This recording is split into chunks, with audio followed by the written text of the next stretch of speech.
Let me know if my screen is visible, I am visible, and the voice is also audible.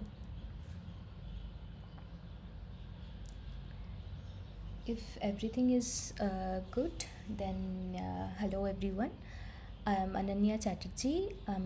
Currently I'm a PhD student in ISC Bangalore, and I'm a Prime Minister Research Fellow. So for your course, you have registered for the course Introduction to Cell Biology, Cell Components, Organizations and Processes.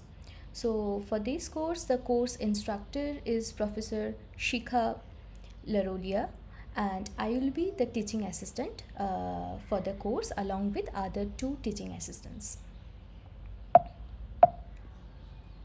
So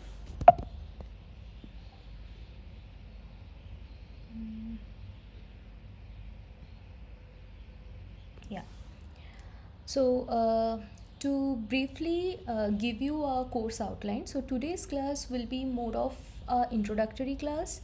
So the week 1, 2 and 3 courses has been live. I think you have gone through those lectures, and you might have some doubts, you might have some clarifications, or and the assignments are also given. So today's class will be introductory class, that what we'll be doing and what will be the delivered things to you guys. So the course outline is this course focuses on cell organization and the molecules and intracellular processes which are crucial for life and inheritance. There will be particularly emphasis on DNA transactions such as chromosome organization, replication, chromosome segregation, etc. Some examples of key discoveries in the field of cell cycle regulation, chromatin organization, and the dynamic processes and molecular machines involved in cell division. And also other topics which will be covered by the teacher is that nuclear organization, mitosis, meiosis, and cell death. So, and there will be also coverage from for cancer and stem cells and the cellular diversity, including selected specialized eukaryotic cells and their function. So as the today's class will be very basic, brush up on the basic of cell biology. So before that, I would like to know that I should have done it earlier. I'd like to know that how many of you are like from which background you are in BSc, MSc, or something like that. So can you please write on the chat briefly that from which background and all you were, so it will be easier for us for interaction. Okay, quickly we'll just get some idea. BTech, MSc, BSc. Okay, so mostly on bachelor's and master's. So you have already you have idea on cell biology, basic cell biology, and gradually we'll go through the advanced. So you might have already visited those lectures and gone through and understood the basic cell biology towards the cell membrane proteins, how does the cell membrane what are the consistent of the cell membrane, and then the DNA as a genetic material. So today's class will be based on the basic of cell biology. So what we are talking about, that what is cell? We know that cell is a very defined as the smallest and basic unit of life that is responsible for all of life's processes. So it is structural and functional and biological units of all living beings, and a cell can replicate itself independently. We know that, hence it is also called building blocks of life. So each cell contains a fluid called cytoplasm. We know that, and which is enclosed by a membrane, which is also called plasma membrane. Let me admit all. Okay. So also present in the cytoplasms are several biomolecules. So what does cytoplasm consist? Cytoplasm consists several biomolecules, which will know eventually that how it helps in the ecosystem of cells, how it helps to function the total human body and also other animals eventually. So it consists of biomolecules like proteins, nucleic acids, lipids. Moreover, cellular structures called cell organelles are suspended in the cytoplasm. Now we know that the cell is a structural and functional unit of life. Now we have to know that from where who invented or who discovered cells, and what is the history of discovering cells. So the study of cells from its basic structure to the functions of every cell organelle is called cell biology. So Robert Hooke was the first biologist who discovered cells. We know that all organisms are made up of cells, so they may be made up of single cells. So we know that there are organisms which are from unicellular to multicellulars. So from the organisms which are made up of single cells are called unicellulars, and of made up of many cells are called multicellular. So you know that mycoplasmas are the smallest known cells. Now, as cells are the building block of living cells, they provide structure to the body and convert nutrients taken from the food into energy. So these are the complex, and their components perform various functions. It can be of different shapes and size, as these are the building blocks for the building or for the organism. So as we already discussed this, so also cell comprises several cell organelles that perform specialized function to carry out life processes. Every organelle has a specific structure, and also hereditary material of the organism is also present in the cells.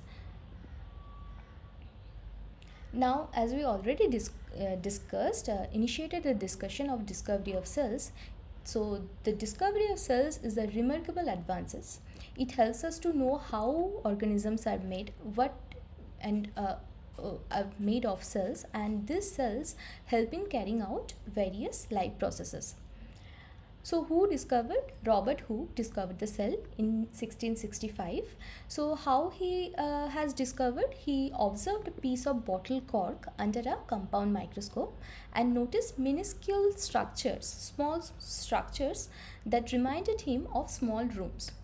So he assumed, or he thought that these minuscule structures are coming together and forming the whole cork. So consecutively, what happened? He named these rooms as a cells. We know that cells means as a compartment or room, small rooms. However, his compound microscope had limited magnification. He could not see details in the structure. So owing to this limitation, he concluded that these are non-living entities. Later on, what happened? Anton van Leeuwenhoek observed cells under another compound microscope with higher magnification, and that time he noted that cells exhibited some form of movement. So he could see that there is a movement of cells, that is, those are living. As a result, Leeuwenhoek concluded that these microscopic entities were alive. Eventually, after a host of other observations, these entities were named as animalcules. And around that time, in 1883, Robert Brown, a Scottish botanist, botanist, provided the very first insights into the cell structure. He was able to describe the nucleus present in the cells of orchids. So this is how the history begins. Now we'll again brush up very basic things, that what are the characteristics of cells. So cells provide structure and support. Cells interior is organized into different individual organelles surrounded by separate membrane, and the major organelle is nucleus, holds genetic information which are necessary for reproduction and cell growth. So every cell has one nucleus and membrane bound organelles in the cytoplasm. There is mitochondria, which is a double membrane bound organelle, is mainly responsible for energy transduction, which is vital for survival of any cell.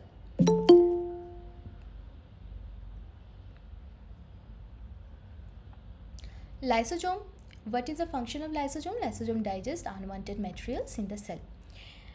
Then there is endoplasmic reticulum, which plays a significant role in the internal organization of the cell by synthesizing selective molecules and processing, directing and sorting them to their appropriate locations. So there are also different types of cells. Preliminary we know that cells are similar to factories with different laborers and different departments which has different works assigned to them. So various types of cells perform different functions. Based on the cellular structure, there are two types of cells, prokaryotic and eukaryotic. Now coming to the prokaryotic cells, it has no nucleus. Instead, some prokaryotic such as bacteria have a region within the cell where genetic material is freely suspended. That is also called nucleoid. They are all single-celled microorganisms. Examples: archaea, bacteria and cyanobacteria. So if you consider what is the size range, then it is 0.5 to 0.5 micron in diameter. And hereditary material is as same DNA or RNA. Prokaryotes generally reproduce by binary fission, which is a form of asexual reproduction, unlike sexual reproduction for eukaryotes. They are also known to use conjugation, which is often seen as the prokaryote equivalent to sexual reproduction. However, it's not sexual reproduction. Now coming to eukaryote cells, these are characterized by true nucleus. The size varies from 10 to 100 micron.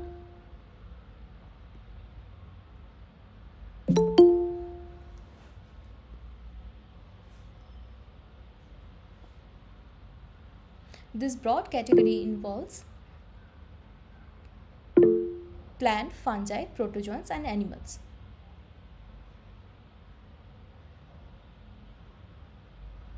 Someone has raised hand.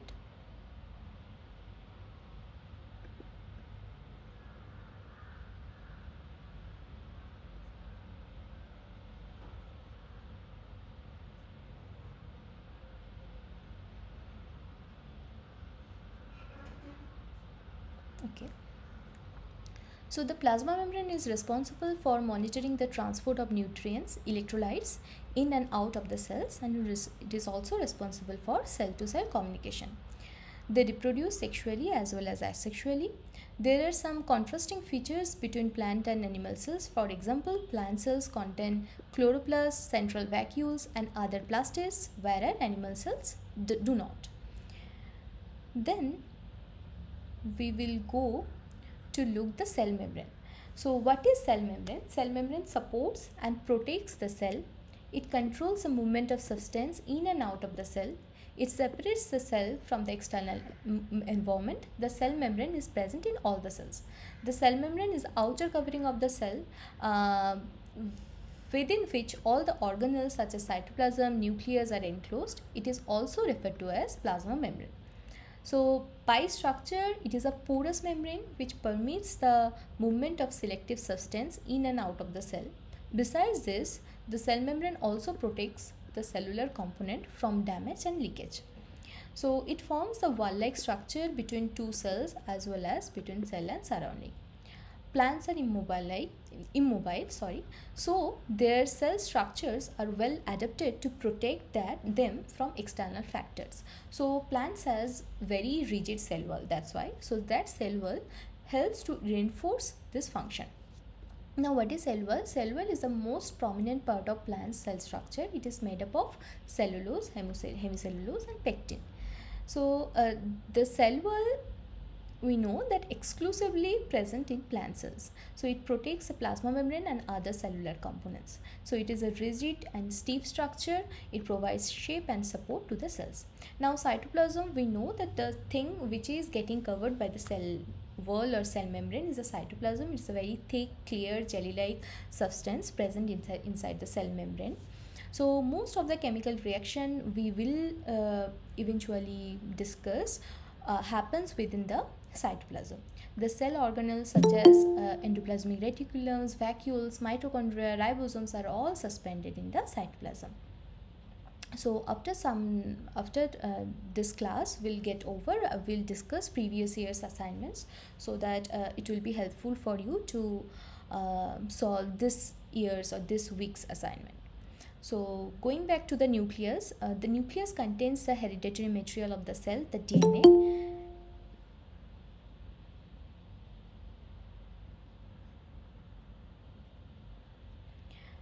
It sends signal to the cells to grow, mature, divide and die.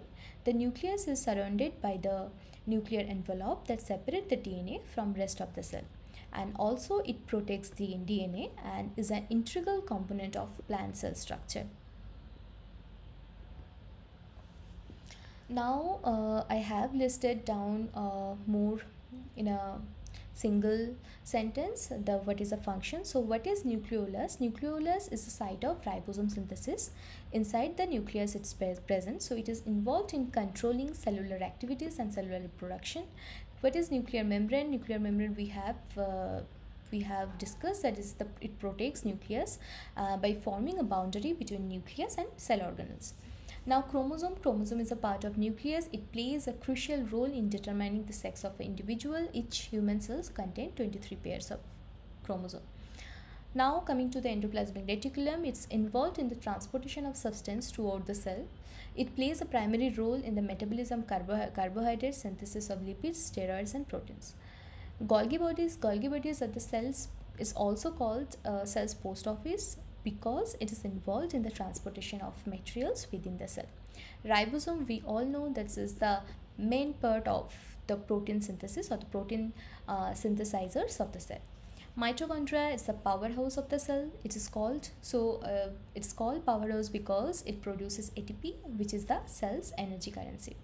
Lysosome, what it does, it protects the cell by engulfing the foreign bodies entering the cells and helping the cell renewal. It's also called cell suicide bags. Chloroplasts are the primary organelles for photosynthesis. It contains a pigment called chlorophyll. And vacuoles, we know that the cells which has vacuole, that they store food, water and other waste materials in the cell.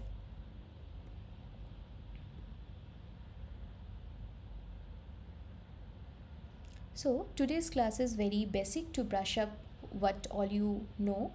Now I will just quickly go what is the function of cells. As we know, cell is a structural and functional unit of any organism. So it performs major functions essential for growth, metabolism, development of organisms. Important functions of cells are as follows.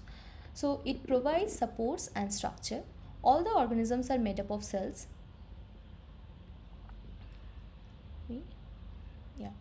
They form the structural basis of all the organisms. The cell wall and the cell membrane are the main components that function to provide support and structure to the organisms. For example, the skin is made up of large number of cells. Xylem, present in plants, is made up of cells that provide structural support to the plants. Now again, cell has, as I told, it's a very important part of the organism, so it's a basic unit. So it also facilitates growth, mitosis. In the process of mitosis, the parent cell divides into daughter cells.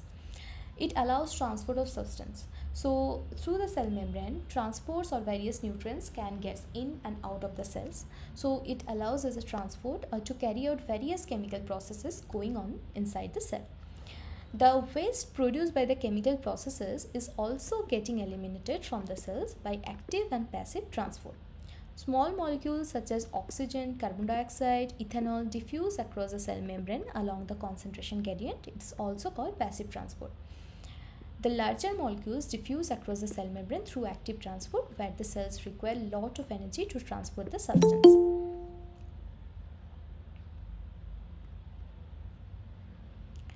Cells require energy cells also produces energy, so they require energy to carry out various chemical processes. This energy is produced by the cells through a process called photosynthesis in plants and respiration in animals. Also, it aids in reproduction, so through the process called mitosis and meiosis. Mitosis termed as asexual reproduction, where the plant cell divides and it produces multiple cells, it's called daughter cells, and meiosis occurs when the daughter cells can be genetically different from the parent cells. So now coming to the cell theory. So cell theory was proposed by German scientist Theodor Schwann and Sladen, and also Rudolf Virchow. So the cell theory states that all living species on earth are composed of cells. A cell is a basic unit of life. All cells arise from any pre-existing cells. A modern version of the cell theory was eventually formulated, and it contains the following postulates. So the modern version of cell theory contains is that energy flows within the cells, genetic information is passed on from one cell to other, the chemical composition of the cell is the same. Now, some of you might have heard about HeLa cells. So what is HeLa cells? I will just tell a short story. So I will just tell a short story that HeLa cell is coming from a lady, so whose name is Henrietta Lacks. And why her cells are important to medical science? So actually she was diagnosed with cancers. So from her cancerous tissues or cells, that HeLa cells was taken by the doctors.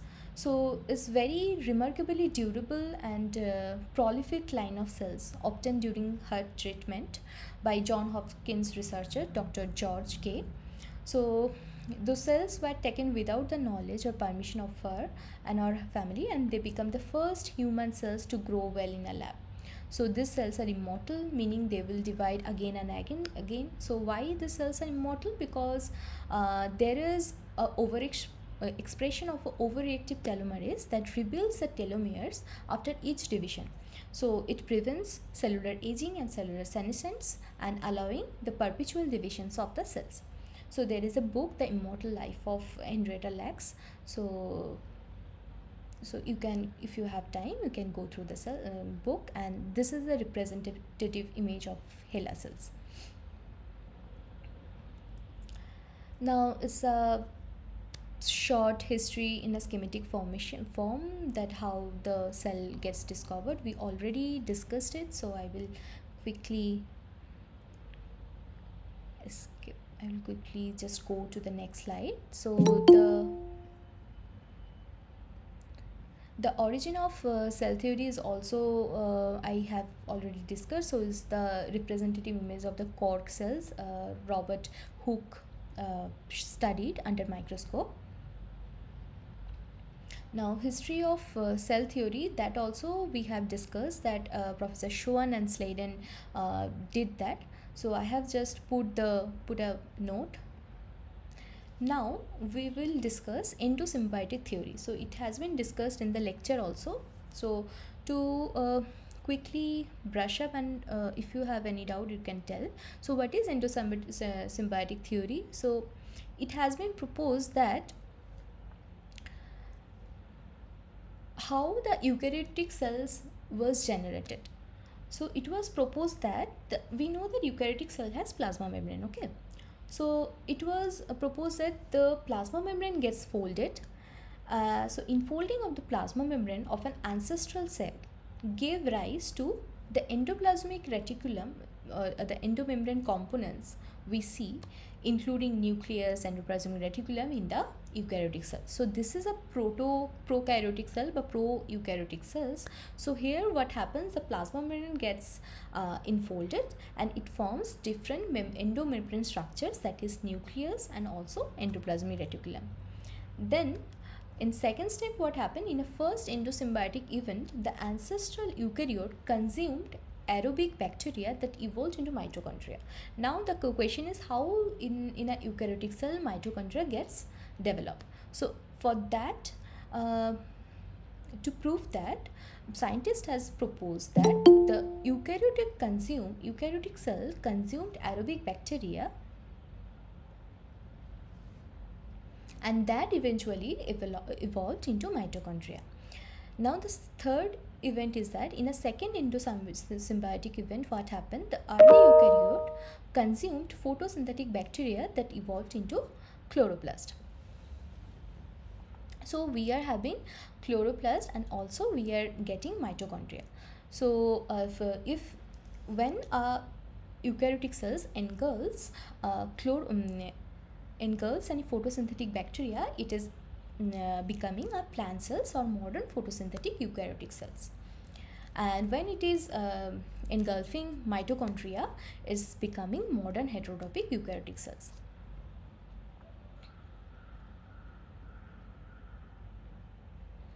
So to give it in a detailed, what is endosymbiotic theory? So in 1831, Scottish botanist Robert Brown was the first to describe observations of nuclei which he observed in plant cells. Then in early 1880s, German botanist Schimper was the first to discover the chloroplast of plant cells and identifying their role in starch formation during photosynthesis and noting that they divided independent of the nucleus. Based upon chloroplast's ability to reproduce independently, Russian botanist Konstantin suggested that in 1905 that chloroplast may have originated from ancestral photosynthetic bacteria living symbiotically inside a eukaryotic cell. Also, his endosymbiotic hypothesis was further proved by American anatomist Ivan Vallin, who began to experimentally examine the similarities between mitochondria, chloroplast and bacteria. In other words, to put the endosymbiotic hypothesis to the test using objective investigation. Vallin claimed he could culture mitochondria outside of their eukaryotic host cells. So this is the endosymbiotic theory. Now to give a more details that, so this time Vallin's idea regarding the endosymbiotic hypothesis were largely ignored for a next 50 years, because what happened, scientists were unaware that these organelles contain their own DNA. That time it was not established or it was not proved. However, when there was a discovery happened of mitochondrial chloroplast DNA in around 1960s, the endosymbiotic hypothesis was again rebuilt. So Margulis, an American geneticist, published her ideas regarding the endosymbiotic hypothesis to the origins of mitochondria and chloroplast in 1967.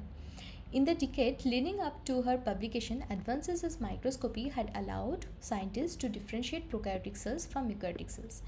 So again, this hypothesis was not initially popular, but mounting genetic evidence due to the advent of DNA sequencing supported that the endosymbiotic theory, which is now defined as a theory that mitochondria and chloroplast arose as a result of prokaryotic cells establishing a symbiotic relationship with a eukaryotic host. So when prokaryotic cells established a symbiotic relationship with eukaryotic hosts, so that got engulfed into the cell, and then this theory proves the endosymbiotic theory.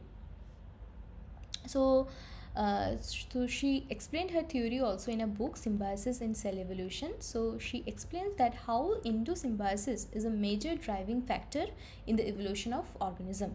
More recent genetic sequencing and phylogenetic analysis show that mitochondrial DNA and chloroplast DNA are highly related to their bacterial counterpart, both in DNA sequence and chromosome structure. However, mitochondrial DNA and chloroplast DNA are reduced compared with nuclear DNA because many of the genes have moved from the organelles into the host cell's nucleus. Additionally, mitochondrial and chloroplast ribosomes are structurally similar to bacterial ribosomes rather than the eukaryotic ribosomes.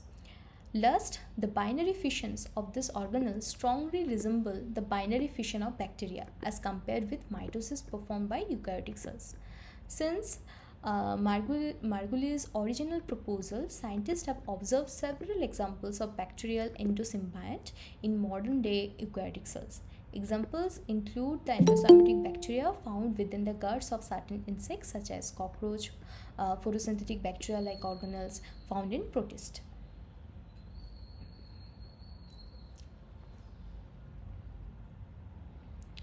Now, to give a pictorial view, so this is a prokaryotic cell. You can see the nucleus, or it doesn't have any proper nucleus, and like bounded by nuclear membrane. It has a trait like nucleus or DNA. So also it has cytoplasm and plasma membrane, and in eukaryotic cells you can see all the membrane bound cell organelles along with nucleus and endoplasmic reticulums, mitochondria, and so on. Now coming to the chemical components of a cell.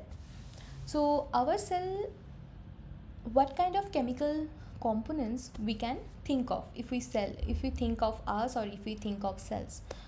So four major elements highlighted in red here, hydrogen, carbon, nitrogen, oxygen, are the major elements which consist a cell, and it constitutes 99% of the total number of atoms present in human body.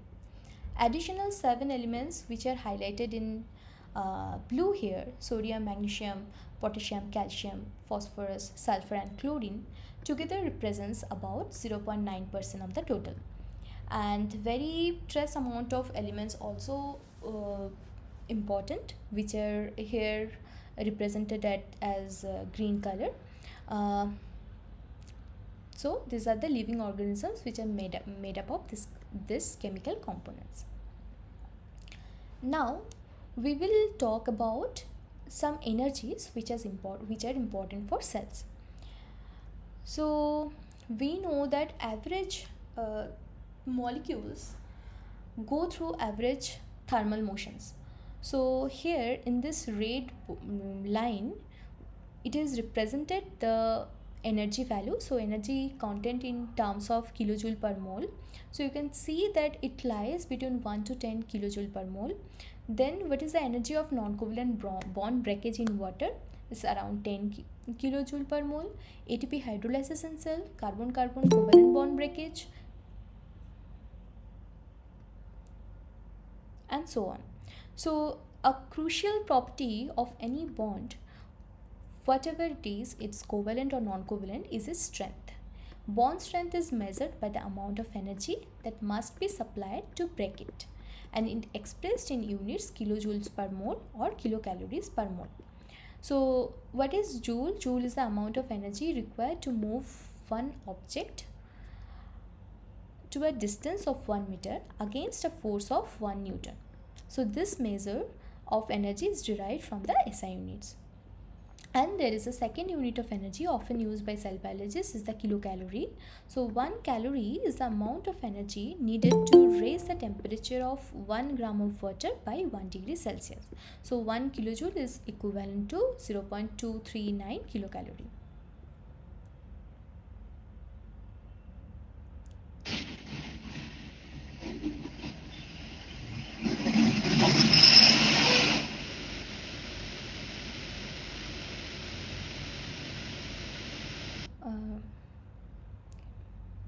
So now, as we know that carbon is a major chemical component to build up the cell, so or the organisms or the life. So carbon skeletons, will talk about carbon skeletons. So carbon has a unique role in cell because of its ability to form strong covalent bonds with other carbon atoms.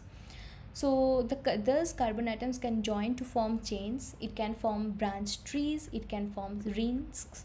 So this chains, like carbon-carbon bond, you can see, so carbon is tetravalent, so it can form this chains structures, this branch trees like structures, and also ring. Now coming to the covalent bonds. So how does covalent bond form? So covalent bond forms when two atoms come very close together and share one or more of the electrons. In a single bond, one electron from each of the two atoms is shared. In a double bond, a total of 4 electrons are shared. Each atom forms a fixed number of covalent bonds in a defined spatial arrangement. For example, carbon forms 4 single bonds arranged tetrahedrally, whereas nitrogen forms 3 single bonds and oxygen forms 2 single bonds. So double bonds exist and have a different spatial arrangements. So you can see that two atoms joined by 2 or more covalent bonds cannot rotate freely around the bond axis. This restriction is a major influence on the three-dimensional shape of many macromolecules. Now we'll talk about water, which plays a major role in the life of the cell. So in water, two atoms connected by a covalent bond may exert different attractions for the electrons of the bond. In such cases, the bond is polar. So you can see that this is electropositive region and this is the electronegative region of oxygen and hydrogen. So it is a polar property, you can see, with one end slightly negative and on the other end slightly positive. So although a water molecule has an overall neutral charge having the same number of electrons and protons, the electrons are asymmetrically distributed, so which makes the molecule polar. The oxygen nucleus, as it's electronegative than hydrogen, it draws electrons away from the hydrogen nuclei. So therefore there is a localized negative charge and there is a localized positive charge towards hydrogen. So molecules of water join together transiently in a hydrogen bonded lattice. Even at 37 degree, 15% of the water molecules are joined to 4 others in a short-lived assembly known as flickering closure. The cohesive nature of water is responsible for many of its unusual properties such as high surface tension, specific heat and heat of vaporization.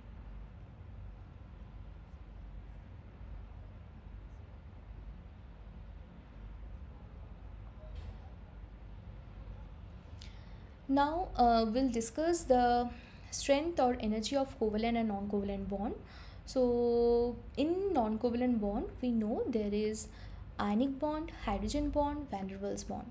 So what is the strength in kilojoule per mole? I have listed down.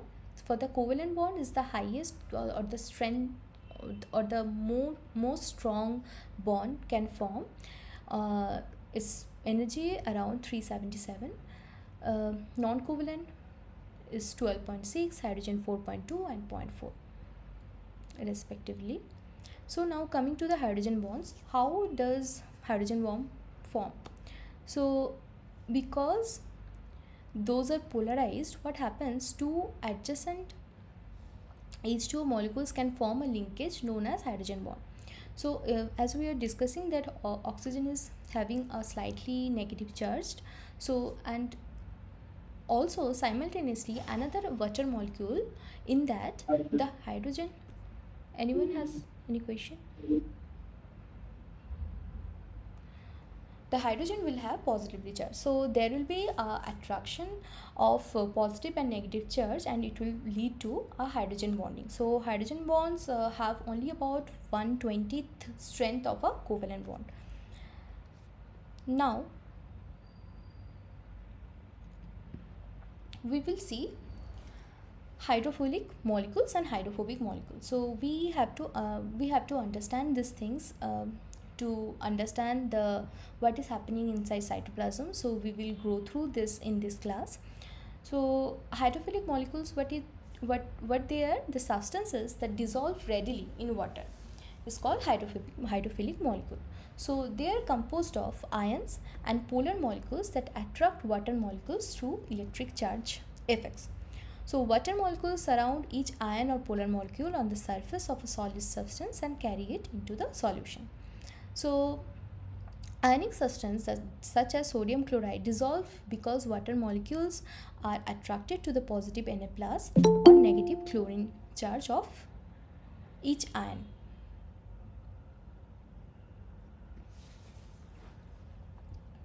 Polar substances such as urea dissolve because their molecules form hydrogen bonds with the surrounding water molecules.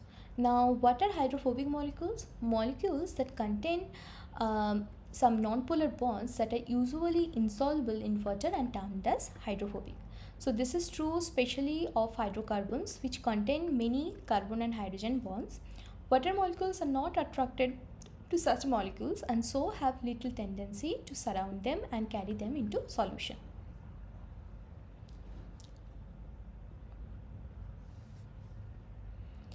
Now we'll discuss that water acts as a solvent. How water acts as a solvent? So many substances such as household sugar, which are polar, which are ionic, can be dissolved in water. That is, their molecules separate from each other, each becoming surrounded by water molecules. So what happens if we put a sugar crystal in water? So sugar will dissolve. How? Now each molecule will get entrapped or will get surrounded by H2O molecule, so it will eventually get dissolved.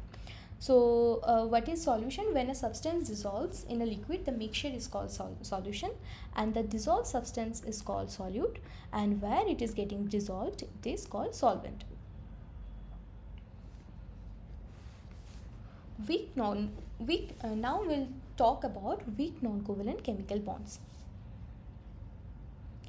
So organic molecules can interact with other molecules through three types of short-range attractive forces known as non-covalent bonds: van der Waals interaction, electrostatic interaction, and hydrogen bonds. The repulsion of hydrophobic groups from water is also important for the folding of biological macromolecules. So along with the covalent bonds, those non-covalent chemical bonds are also important for different activities. Ma'am Yes. Ma'am assignment के questions पे बताओगे क्या? Yeah, sure. Which assignment you want to discuss? Assignment number 2.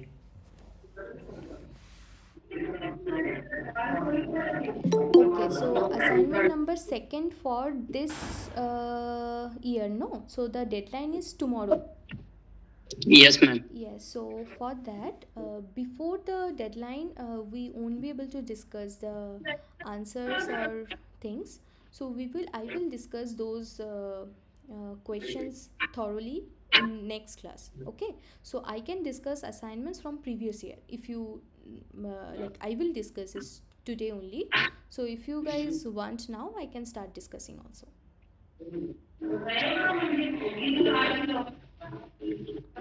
तो Yes. Ma'am वो questions बाकी हैं, What? कुछ questions में डाउट है इसीलिए. अच्छा. Harshita has raised her hand. I'm coming back, Devendra. Okay ma'am. Yes. Good evening ma'am. Yeah, good evening. Ma'am assignments post कहाँ होते हैं? Okay, assignment post. तुम जब login whenever you will log in this Yes, ma'am. portal, so you can see that there is a section called assignments. Okay, there is a section Okay. assignments. So I will just show you. Okay, I'll I'm just stopping my presentation. Okay, just hold on.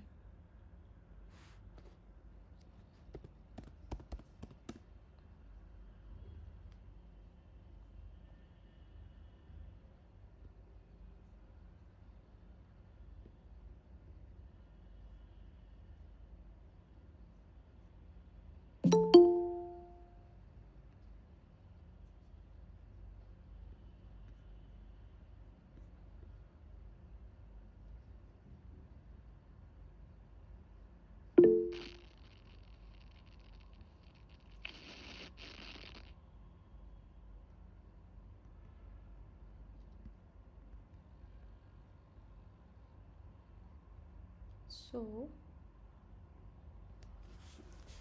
right now I'm not able to log in into the NPTEL, but if you log in through NPTEL website, you will get your weekly contents left side, and the right side you will get the assignments column. You can ask your colleagues also. I think they have able to find it. So now Devendra, coming to Devendra. Yes ma'am. Yeah. So this week's assignment's answer we won't be able to discuss, but can you please specifically tell what is your doubt? Ma'am कुछ questions हैं जिनमें doubt है, जैसे एक question था CDC 25 mutant के अंदर CDC2 will remain activated or remain inactivated या get degraded. Okay, so I can understand this related to cell cycle. So that assignment due date is 15 February, right? हाँ 15 February. That assignment due date is 15 February. No ma'am कल ही है. कल ही है. हाँ हाँ. Are you sure? This presentation. First time. Yes ma'am. Okay. Hello, Ananya. Yes. It was a nice presentation. Firstly, Okay. I just want to know how different organelles are positioned inside the cell. Yes.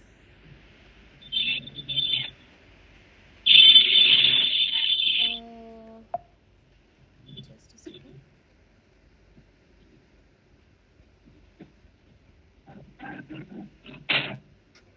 Okay. So Yeah. if you look into the cells, this is the eukaryotic cells. So you can see this blue colored things. This is a nucleus. Okay. And and also it's surrounded by this membranous structures. These are endoplasmic reticulums. Okay.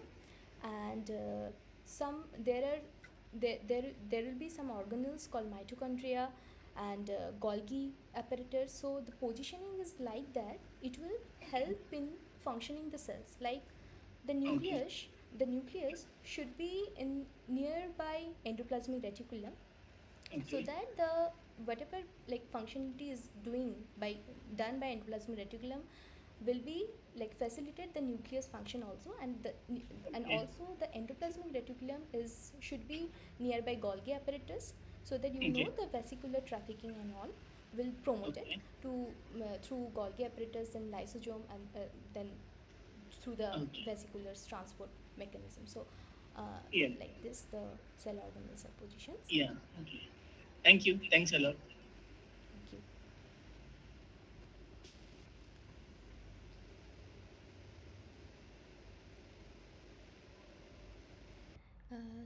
Sorry.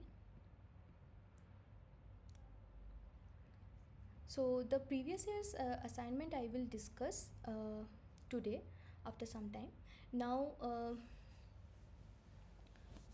regarding weak non-covalent chemical bonds, that is also important in interacting several molecules together.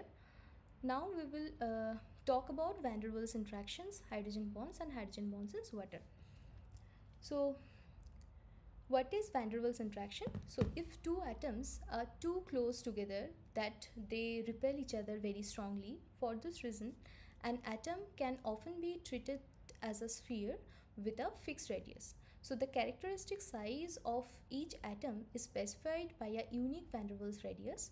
The contact distance between any two non-covalently bonded atoms is the sum of their van der Waals radius. Now you can see that at very short distances any two atoms show weak bonding interaction due to their fluctuating electric charges. The two atoms will be attracted to each other in this way until the distances between their nuclei is approximately equal to the sum of their van der Waals radius. Although they are individually very weak, van der Waals attractions can become important when two macromolecular surfaces fit very close together. So this is what. Now note that you have to note that two atoms form a covalent bond. The centers of the two atoms, the centers means the two nucleus or the nuclei of the atom are much closer together than the sum of the two van der Waals radius.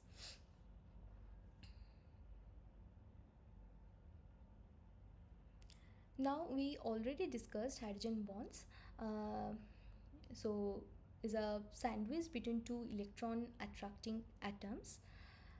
So you can also hydrogen bonds you can see in amino acids, in proteins, you can see in nucleic acids between different base pairs. So hydrogen bonds also you can see in water, as we already discussed this part. Now we will talk about hydrophobic forces. So what it forces hydrophobic groups together? So what happens when you put a hydrophobic molecule inside water? So what it forces hydrophobic groups together, because doing so minimizes their disruptive effect on the hydrogen bonded water network. So as hydrophobic molecules repels water or any polar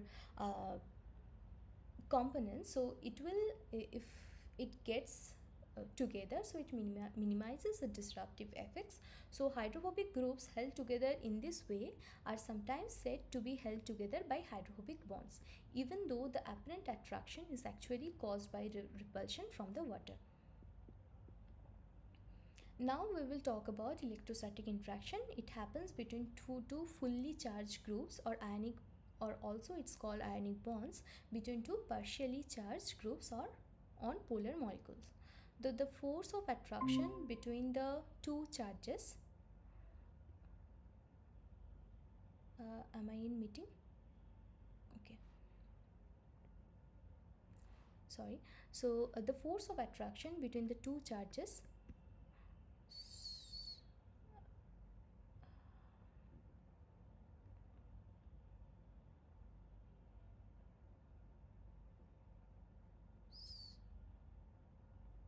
sorry. So what happens, the force of attraction between two charges delta plus and delta minus falls off rapidly as the distance between the charges increase. So whenever there is a distance increases between delta plus and delta minus, the force of attraction becomes less. So as an example, in the absence of water, electrostatic forces are very strong. They are responsible for the strength of such minerals such as sodium chloride. Electrostatic interaction in aqueous solution, what happens? Now charged groups are shielded by their interactions with water molecules.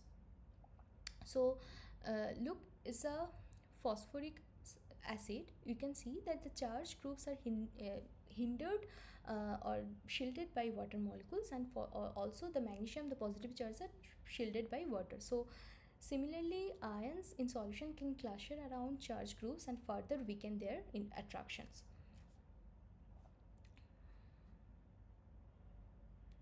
Now, despite being weakened by water and salt, electrostatic attractions are very important in biological system. For example, an enzyme that binds a positively charged substrate will often have a negatively charged amino acid side chain at the appropriate place. So this is the importance of electrostatic interaction in various places in inside cells and inside chemical reactions. Now we'll talk about some biomolecules like sugar. We know, so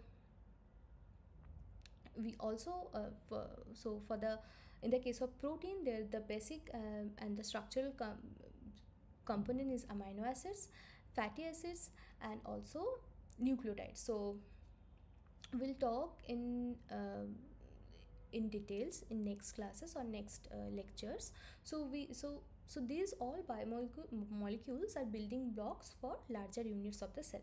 So for sugar, we know that this may be hexose sugars or pentose sugars. So here you can see how many carbons are there: 1 2 3 4 5 and 6. So this is a hexose. So here sugars will, like the multimers of sugars are polysaccharides. Fatty acids is the building blocks for fats, lipids, and membranes. Amino acids are building blocks for proteins, and nucleotides are building blocks for nucleic acids. So this is a distribution of molecules in cells. So we have in a cell, we have around 70% of water and 30% of chemicals. These chemicals consist of inorganic ions, small molecules, phospholipids, DNA, RNA, protein, and polysaccharides.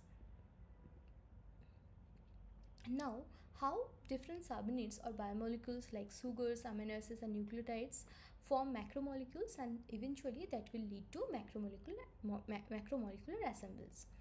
So it will form covalent bonds with each other to form a macromolecules, and then macromolecular assembles will be formed by different non-covalent interaction with different macromolecules. Okay.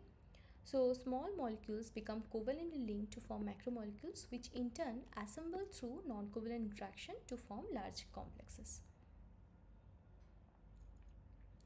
So as we know that sugars are the basic components for polysaccharides, so you can see that glucose, so how glycogen is getting formed by addition of different sugars.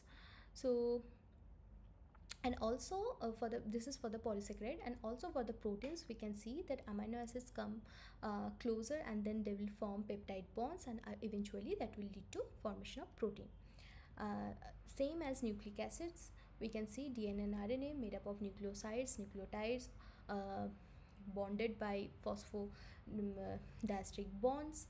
So now we will again look in a broader picture the cell. So as we already discussed, this is the this is a eukaryotic cell. We already discussed, we're not going in details. So along with the cell organelles, the most important thing in cell is cytoskeleton. So it holds different organelles, it helps in protein traffickings. So cytoskeleton are made up of microtubules, intermediate filaments, and actin filaments. Now it's the basic structure for plant cells. We have already covered this thing. Now one important aspect that may be asked in your assignment, and it has been asked in previous assignments, is that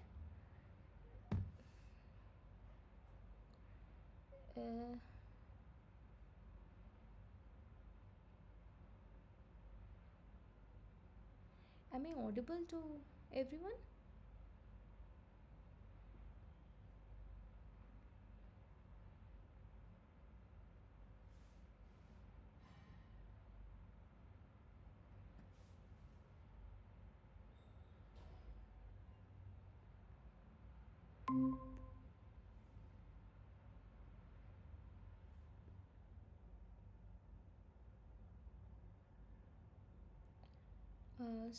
Sorry guys, I was cut off due to connection issue.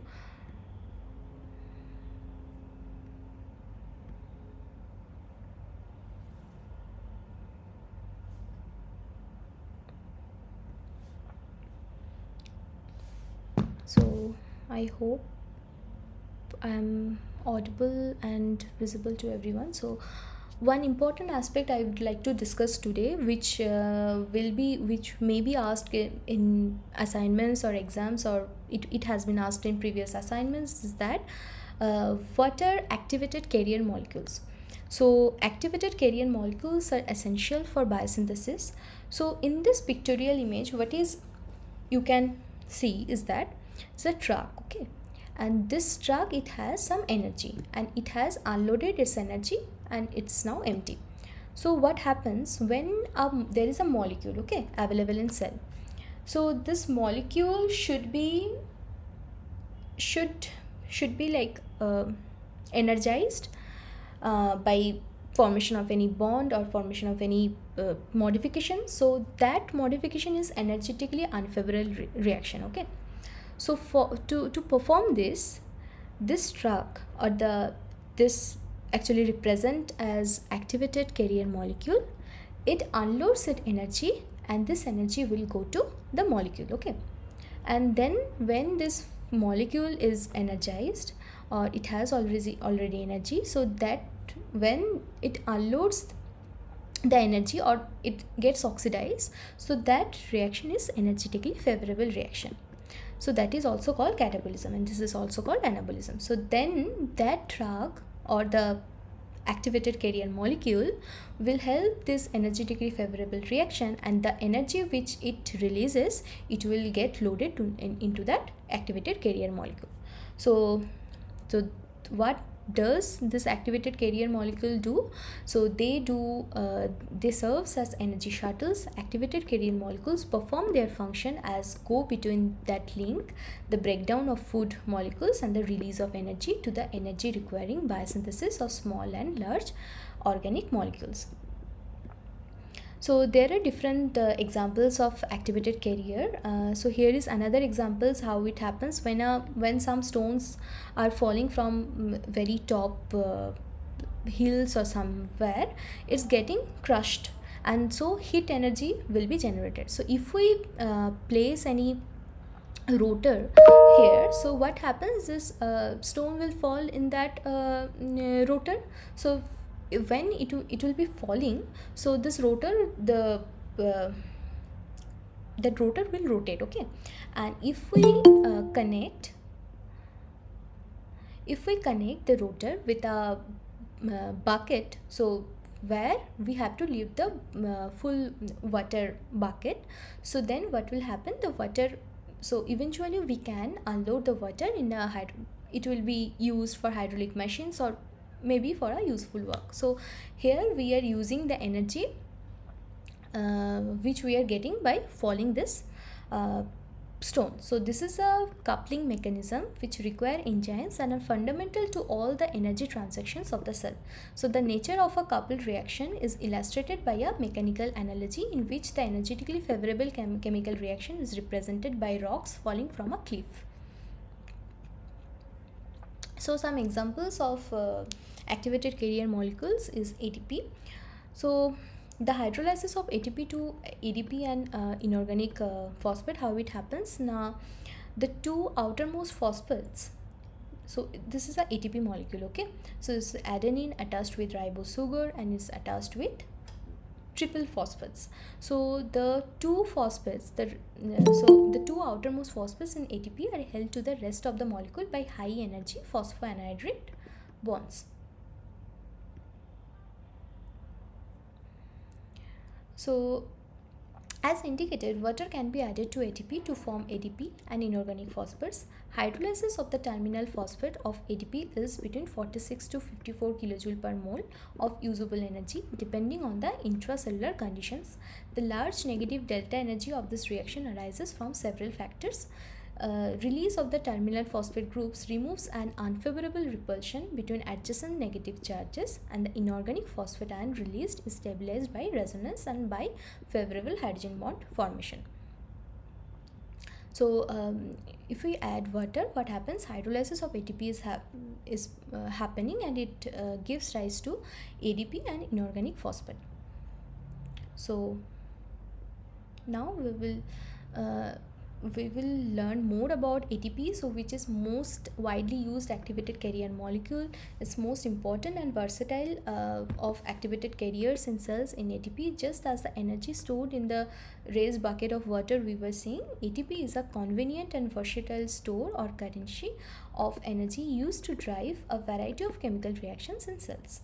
ATP is synthesized in an energetically unfavorable phosphorylation reaction in which phosphate group is added to ADP when required. ATP gives up its energy packet through its energetically favorable hydrolysis to ADP and inorganic phosphate. The regenerated ADP is then available to be used for another round of phosphorylation reaction that forms ATP.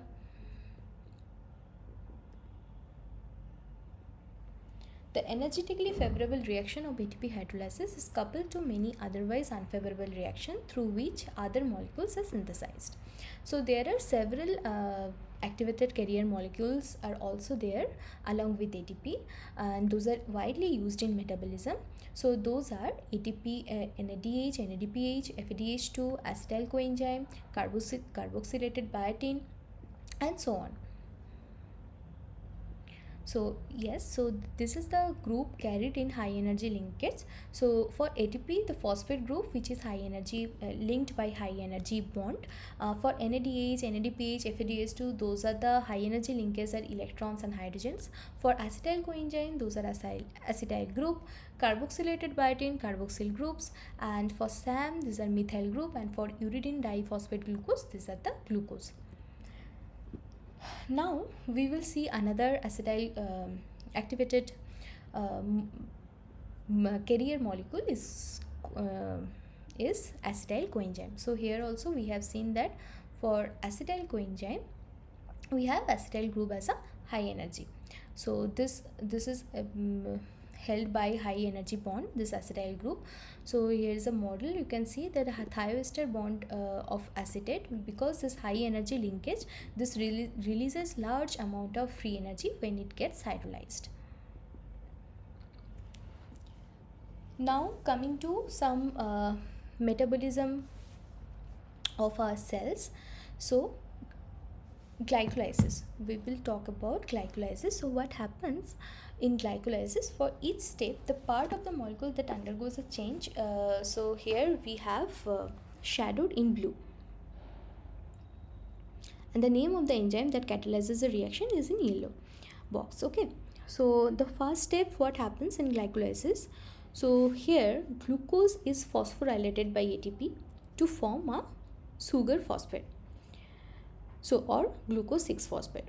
So the negative charge of the phosphate prevents passage of the sugar phosphate through the plasma membrane, trapping glucose inside the cell.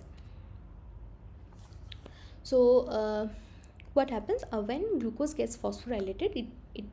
It becomes glucose 6-phosphate.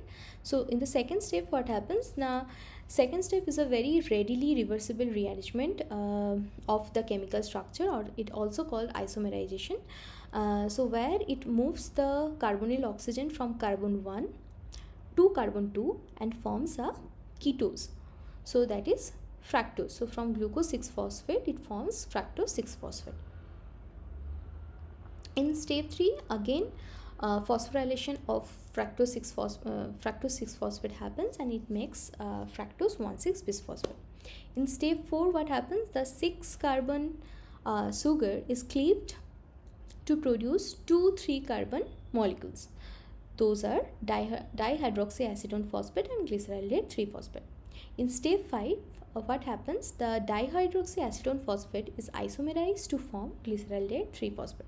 So here you can see that ATP, what happens, that ATP is the provider of the phosphate when it's getting phosphorylated. So those are like you can see that those are needed, those needs ATP to get phosphorylated, but in some steps will need that those molecule will release phosphate, and then the ATP will consume that phosphate and make ATP. So we'll get energy through that step.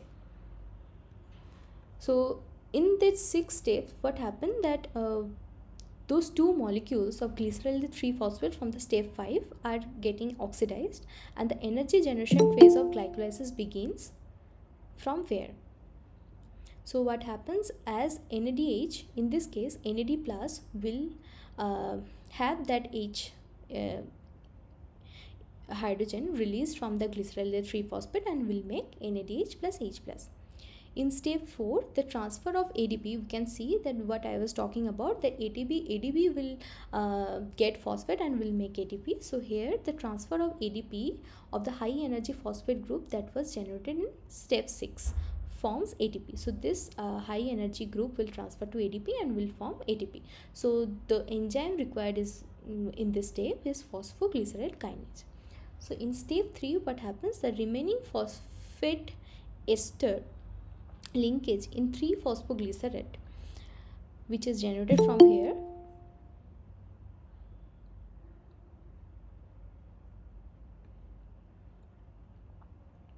which has a relatively low free energy of hydrolysis, is moved from carbon 3 to carbon 2 to form 2-phosphoglycerate. Now in step 3, this 2-phosphoglycerate under the help of enolase enzyme, the removal of water from 2-phosphoglycerate creates a high energy enol phosphate linkage.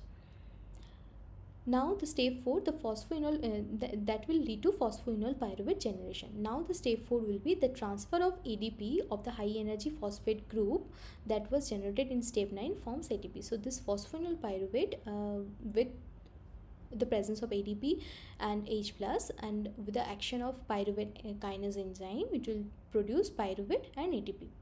So here we will have the net result of glycolysis. We needed 2 ATP, and we generate the glycolysis cycle generated 2 NADH and 4 ATP. So from 1 glucose it generated 2 molecules of pyruvate.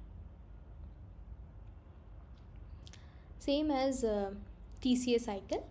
So this is the overview of the complex TCA cycle. It has been already discussed in the class. So same as pyruvate along with NAD plus and NADH.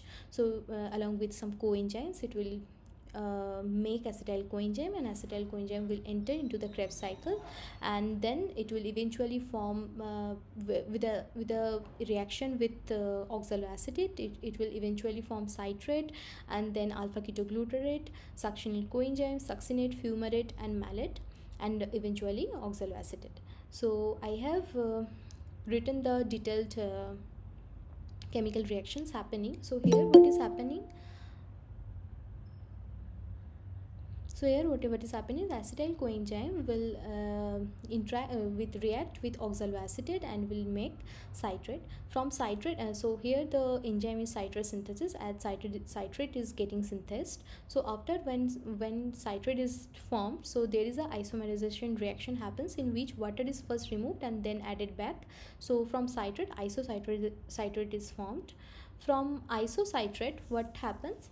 Ultimately, through a intermediate molecule, oxalosuccinate molecule, ultimately alpha ketoglutarate it generates.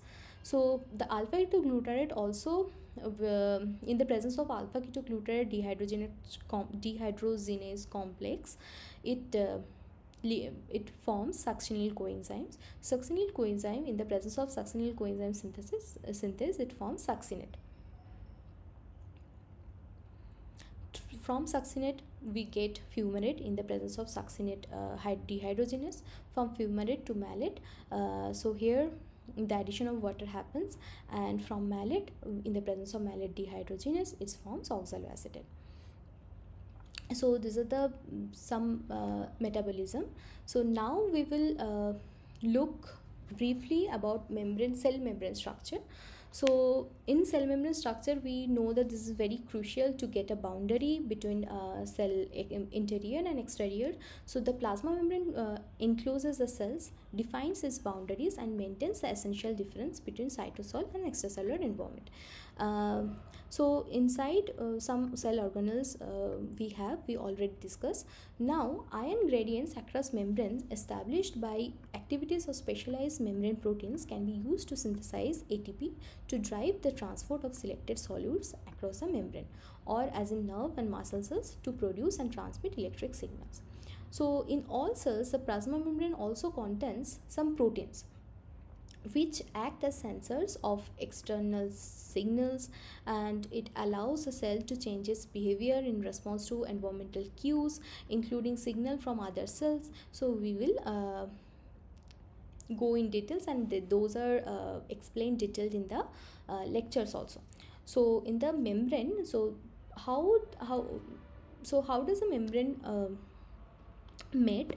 So it is made up of lipid bilayer, which is a two-dimensional fluid. So the lipid bilayer provides a basic structure of cell membrane. It is easily seen by electron microscopy, and its bilayer structure is attributed exclusively to the spatial properties of the lipid molecules. So this is the shape of lipid molecule, and it can be packed, the packing of molecules in water. So it can form a micelle, or it can form a lipid bilayer also. So these are the hydrophilic regions of lipid, and these are the hydrophobic. So hydrophobic, as we discussed, that hydrophobic regions will tend to avoid water, so it will be in the inside of the micelle or inside of the lipid bilayer.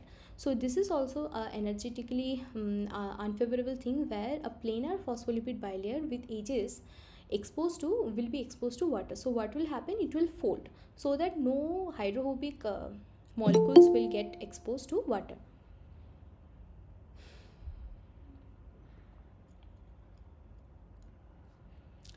So approximate lipid composition of different cell membranes. So the lipid composition of cell membrane are cholesterol, phosphatidylethanolamine, phosphatidylserine, phosphatidylcholine, sphingomyelins, glycolipids, and others. So these are the percentage written down for the of the total lipid by weight.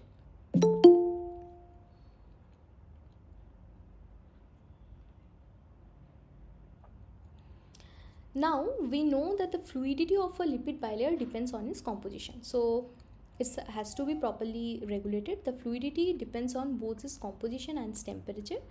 A synthetic bilayer made up of a single type of phospholipid changes from a liquid state to a two-dimensional rigid crystalline state at a characteristic temperature. So this change of state is called phase transition, and the temperature at which this phase transition occurs, so that is, the membrane becomes more difficult to freeze. So if the hydrocarbon chains are short or have double bonds, so when a chain is shorter, so it reduces the tendency of the hydrocarbon tails to interact with one another in both the same and also inhibit with the opposite monolayer. And also when we have cis double bonds that produce kinks in the chains that make them more difficult to pack together, so that the membrane remains fluid at lower temperature. Now cholesterol also helps plays a role in membrane fluidity. So this is a structure. Cholesterol is a steroid, so it's a structure of cholesterol. So where we can see that this hydroxyl group, it makes the head polar and hydrophilic attracted to the phosphate heads of the periphery of the membrane. So like this, and the carbon rings is not classified as fat, is steroid. So this non-polar hydrophobic tail, what happens, it's attracted to the hydrophobic tails of the phospholipids in the center of the membrane. So it modulates the properties of lipid bilayer. When cholesterol is mixed with phospholipid, it enhances the permeability barrier properties in the lipid bilayer. Cholesterol inserts into the bilayer with its hydroxyl group close to the polar head groups of the phospholipids, so that its rigid plate-like steroid rings interact with and partly immobilize those regions of the hydrocarbon closest to the polar head groups. Now, despite their fluidity, lipid bilayers can also form some domains which are separated, like can form domains of different compositions. So this is also called lipid raft. So this is a model of raft domain where you can see some weak protein lipid interaction reinforce one another to partition the interacting components into raft domains. Cholesterol, sphingolipids, glycolipids, and glycose phosphatidyl inositol anchored proteins. So these are like some separated domains it forms, and some transmembrane proteins are also enriched in these domains. So this it should be noted, this wherever this kind of domains or segregated compositions happen, so there is an increased membrane thickness. Now I will quickly go through the question answer given by the previous year question answer. So can you guys tell in comment section what will be the answer for the first question? The modern cell theory does not include which of the following statements?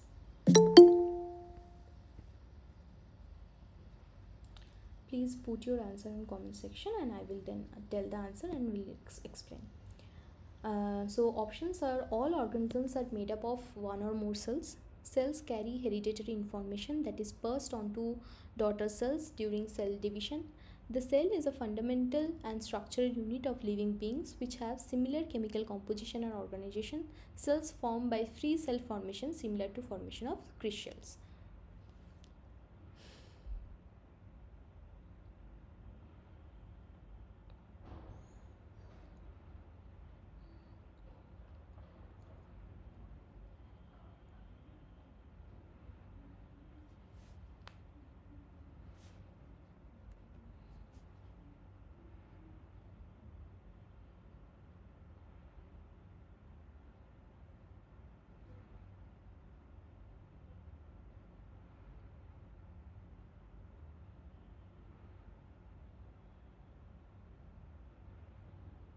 So the answer of the first question will be: the modern cell theory does not include which of the following statements? It does not include cells formed by free cell formation similar to formation of crystals. This is not correct. Okay.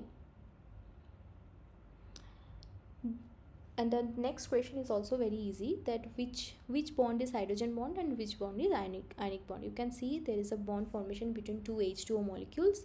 So in between one H and one O, this dotted bond is hydrogen bond, and then in between O and H, this covalent bond is what kind of bond is this? I already told, covalent bond. Okay. The next question is, activated carrier molecules store energy as energy rich covalent bonds, energy rich hydrogen bonds, energy rich ionic bonds, or energy rich hydrophobic bond. So activated carrier molecules store energy as energy rich covalent bonds. Now the second question is, which one of the following modes of mobility of membrane phospholipids is the most energy consuming? The most energy consuming modes of mobility of membrane phospholipid is flip-flop. Okay. So as I already described those activated carrier molecule, you can see that this is a phosphate. Inorganic phosphate is stable ion formed from phosphoric acids. So phosphate esters can form between phosphates and free hydroxyl groups. So this high energy bond can be formed. The combination of phosphate and a carboxyl group or two or more phosphate groups gives rise to acid anhydride, because compounds of this kind are easily hydrolyzed. So this compound can get easily hydrolyzed, and so they are sometimes said to contain high energy bond. So high energy acyl phosphate bond or carboxyl phosphoric acid anhydride found in some metabolites. And regarding the second question, which is more energy associated movement, is flip-flop. So what happens in flip-flop? Biogenic membranes are self-synthesizing membranes capable of synthesizing and integrating their lipid and protein components. Examples are the endoplasmic reticulum and bacterial cytoplasmic membrane. Flippers are membrane proteins that facilitate vectorial ATP-dependent transport of lipid across membranes, or the ATP-independent bidirectional movement of lipids. ATP-dependent flippers are either P-type ATPase and ATP binding or APC transporters. So the molecular identity of most ATP-independent flippers, also called scramblers, is not known. The flipping describes the reorientation of a lipid from one leaflet to another leaflet of the membrane. Okay, so this thing is also called flip-flop movement.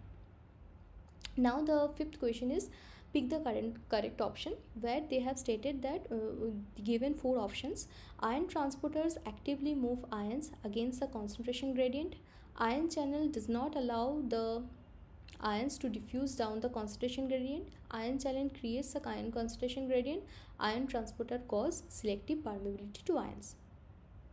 Okay, the second, so what will be the answer? Ion transporter actively move ions against the concentration gradient. Now the second question is, Chargaff's rules states that what will be the answer? The answer will be the ratio of amounts of A to T and G to C are close to unity. We know that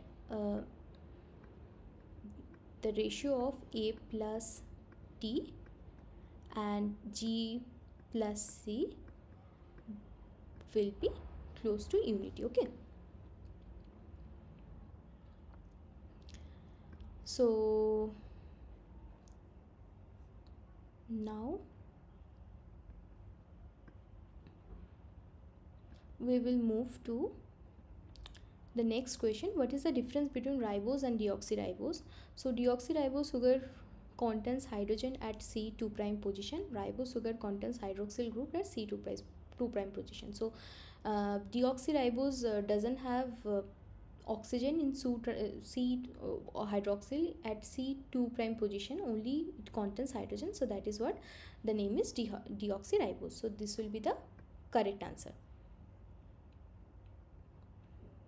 Next, what is the direction of the phosphodiester linkage formed between two nucleotides? So we know that 3' to 5', for the first pentose sugar it will be C3' and it will linked with the C5' with the following pentose sugar. What does actinomycin D inhibit? It inhibits the DNA directed RNA synthesis. And pick the correct option. Here the correct option will be, we'll just read out the option: 2 hydrogen bonds between A and G and 3 hydrogen bonds G and T. No. 2 hydrogen bonds between A and C, 3 hydrogen bond between G and T. That is also not correct. 2 hydrogen bonds between A and G and 3 hydrogen bonds between G and C. That is also not correct. Then 2 hydrogen bond forms between A and T. We know adenine and thymine, there will be 2 hydrogen bonds, and there will be 3 hydrogen bonds between G and C.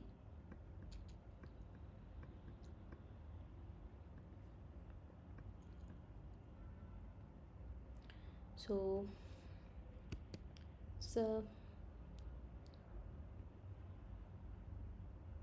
this is a question and answer we discussed for today.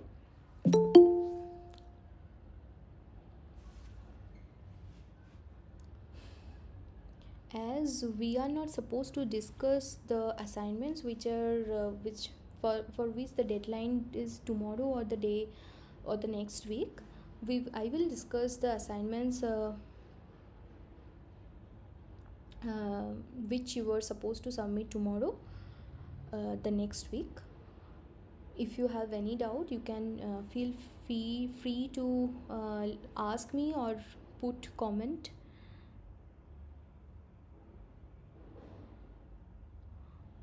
Okay, so someone has asked that is it not the first class, because some of us are new, we joined today and we are not aware of the assignments. Okay, so that is something I won't be able to do anything. So if you go through the website, the week 1, week 2 and week 3 lectures has already been uploaded. So what is the rule is that you will be given 3 assignments for each week. Okay, so you have to they're very basic questions there will have, and also basic question means that it will be like whatever has been covered in the lectures, those questions will be like from there only. So if you go through those lectures or has already gone through, then you will be able to answer. There will be some 10 questions from each week. So, and I think for week 1 and week 2 the deadline is I'm not sure though, the deadline is 8 February, and for week 3 the deadline is 15 February. You please if you have any doubt, please go to the website and check once. And if you were not aware of, then I think you have 1 day time, because the deadline won't be able to extend it. So won't be able to get extended. So for today to up to tomorrow 12 o'clock night, you have time. You can go through the lectures and then you can submit your assignment. If you have any doubt, if you have any questions, you can, there is a discussion forum also, you can put your questions. Also there will be 3 TAs along with me. So if you have any doubts regarding lectures, or if you want to get detailed lectures on a particular topic, if you have anything in mind, please let me know now. You can raise your hand and speak, or you can also comment down below the topic you need to emphasize more. I will then cover those in next classes. Okay, today was very basic class. I just brushed up your knowledge because it's the first lecture from my side. So basically this will be more of interaction sessions. If you have any doubt, I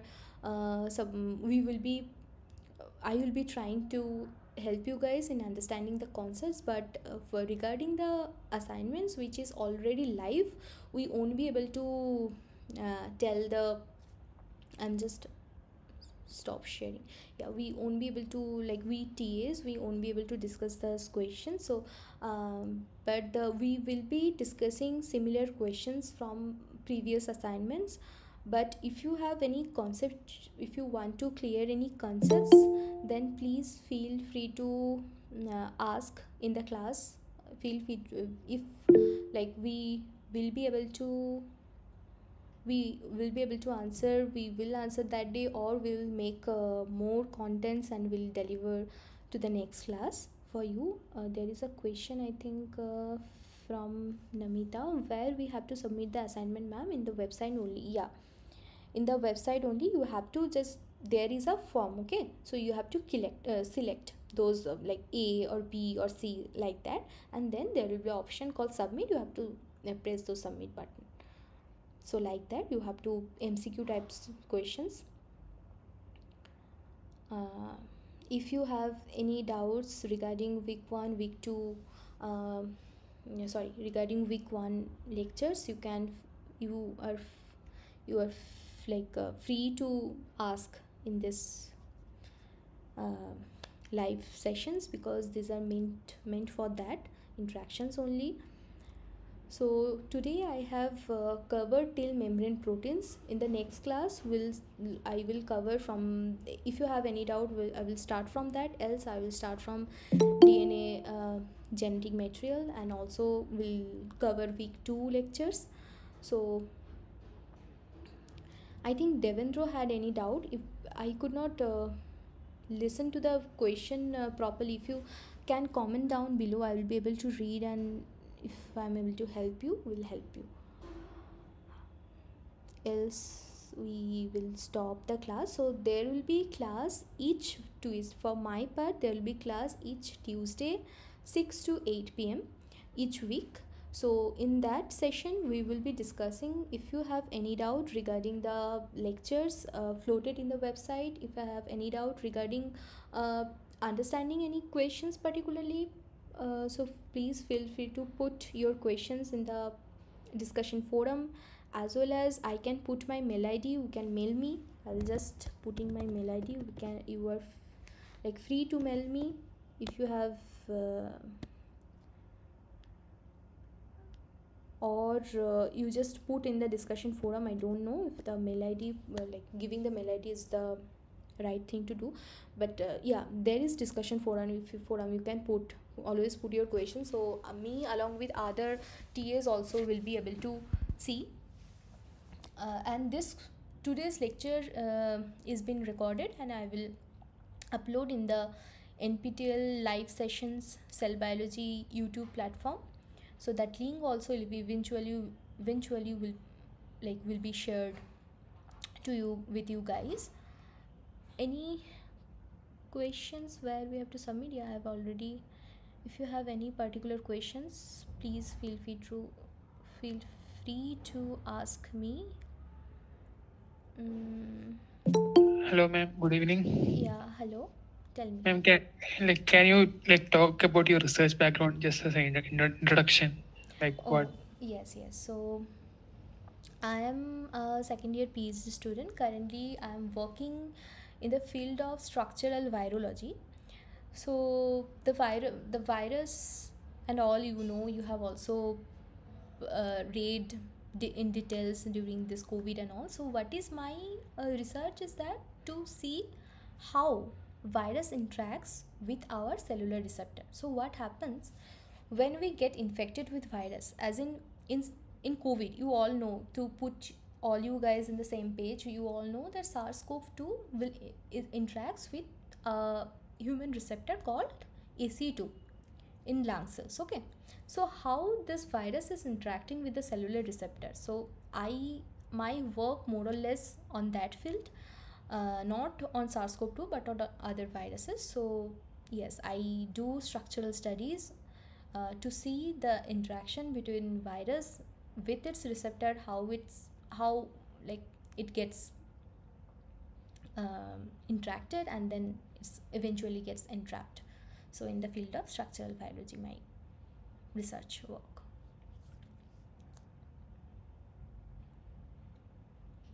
Okay, ma'am. Any other question anyone have? I think Devendra had some question regarding CDC2 or something, but I don't know whether he is in this meeting till now. if you don't have any specific question right now, you can always, if you are reading and going through like any trouble or any question, please feel free to let us know in the class, in this Google Meet comments, in the discussion forums. Like I will definitely try to get back with the question. Yeah, definitely there is possibility to get the access of the previous year question. So what you have to do, uh, you should not log in to with your ID. Okay, you will open NPTEL and then you won't log in. So then if you search for this course, no, then in that you will be able to see a download button. Inside the download buttons, you will be able to see the previous lectures of this course, and also you will be able to see the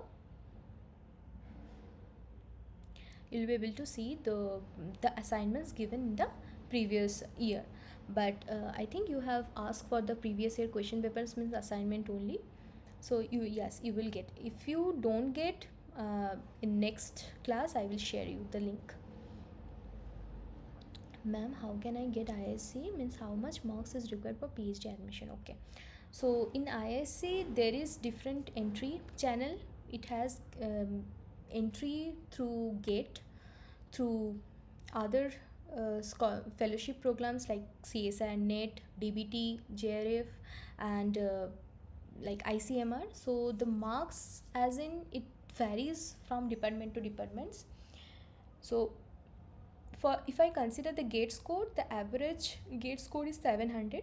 700 you need, like average GATE score, say yes, 700 in our like I got admitted in 2021. So in, if I consider that academic year, it was 700. And for CSI and NET, around rank 30, all India rank 30 to 70, they will get call, and then there will be followed by interview. If you clear the interview, there will be 2 rounds of interview, first round and second round. If you clears, you will get PhD admission. The assignments are okay, but the question papers which came in the central, okay, so that I don't think so you have access.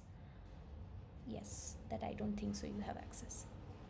Still, I try to resolve the query. Thank you, Parveen.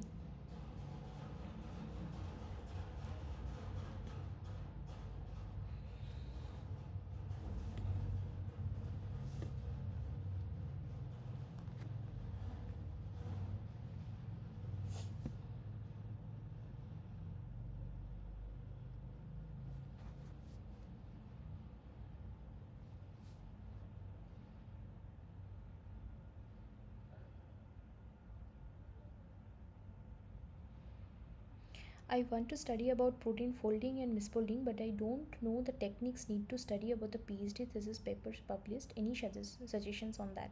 Okay, so regarding protein folding and misfolding, it's a very good and emerging, like it's a very well established and also emerging topic. So regarding that, the paper you need to follow, I can always share this kind of informations with you also. So there are some good papers. If you search, if you want to search, like you are asking for any techniques, but not techniques for protein folding and misfolding, if you visit, like several scientists and biophysicists work on this domain. So if you search on Google only, no, or in PubMed and such, so you will get the like questions, the what regarding protein folding and misfolding, what kind of questions they have asked, and in which domain you are interested in, you can read about that, those papers. Still, as you have asked me, I will send few papers in the next class, or in the next class through this Gmeet. As we don't have any personal contacts, I will be able to share only through the comments. I will search for some good papers, I will share with you. I think that will be the That will be some good start for you.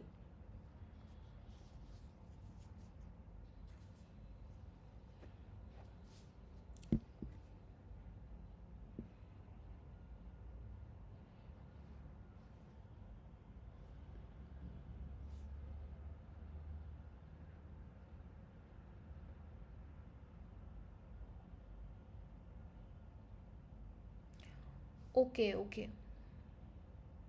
In this thesis means what thesis you are trying? There are graphs and other stuff that I don't know about, but I need to know about them to understand about the papers published already.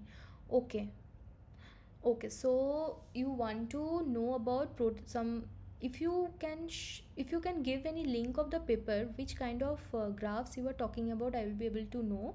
Then I can discuss those particular things in the next class, Sandeep. If you have the link, it will be good for me, because I'm not able to understand what kind of experiments you have seen in the graphs and other things you are telling. If you have the link of the paper of the or the name of the paper, you please put here. I will try to get the paper and I will explain next day.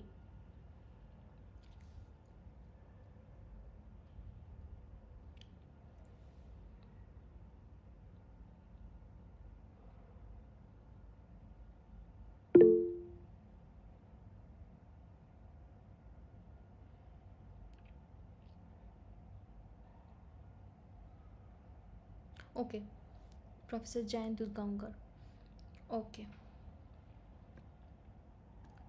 Differentiating between the sequence of structural events on alternative pathways of folding of a heterodimeric protein.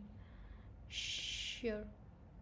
Thanks for sharing the name. I will definitely go through the paper and I will try to get back to you if I can be of any help.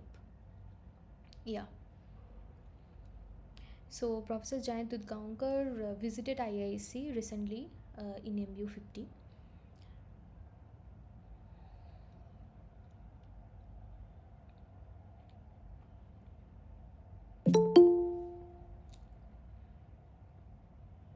So we are almost end of today's meeting. So again, to remind you all, I am the one of the 3 TAs for this course. We will be interacting with you if you have any doubt regarding the courseworks, which is online, regarding assignments, not before the deadline.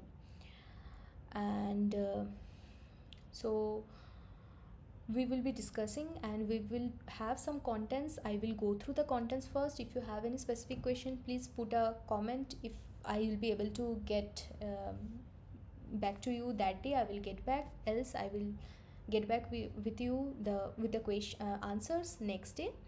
So I will be teaching on every Tuesday from 6 to 8 p.m. Thank you so much, guys. See you all next Tuesday. Bye bye. And I will get back with the thing, Sandeep. Bye. Bye, everyone. Thank you everyone.